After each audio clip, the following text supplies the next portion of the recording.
கொஞ்சம் of the pitch பால் வேற கொஞ்சம் ஸ்லோவா தான் இருந்தது. இந்தியன் பவுலர்ஸ் வந்து பிரமாதமா போட்டாங்க.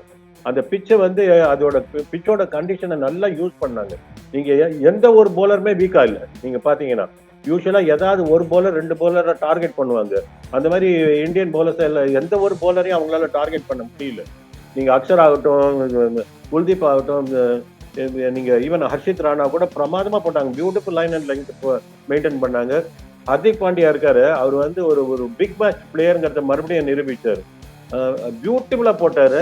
அவர் வந்து ஒரு ஒரு ஒரு பெரிய வேர்ல்ட் கப் அந்த மாதிரி ஒரு உலகமே எதிர்பார்த்துட்டு இருக்கிற ஒரு டிராபில வந்து ஒரு செமிஃபைனல்ஸ் ஃபைனல்ஸ்ல பிரமாதமா பர்ஃபார்ம் பண்ணுவாரு. அதே மாதிரி இந்த மாதிரி ஒரு பிக் அகேஷன் சொல்லுவாங்க இல்லையா, India Pakistan match is big occasion. இந்த மாதிரி இடத்துல வந்து அவர் ஏதாவது ஒரு இடத்துல வந்து தன்னுடைய வேலையை காட்டுவாரு. நீங்க வந்து எக்ஸலண்டா போலிங் போட்டாரு. அதுவும் அந்த பாபர் அசம் விக்கெட் எடுத்தது ரொம்ப குரூஷியல். இனிஷியலா அவர் எடுத்தது ஓவராலாவே நீங்க பாத்தீங்கன்னா இந்தியன் போலிங் பிரமாதமா இருந்தது. ஹர்திக் பாண்டியா ரொம்ப நல்லா போட்டாரு.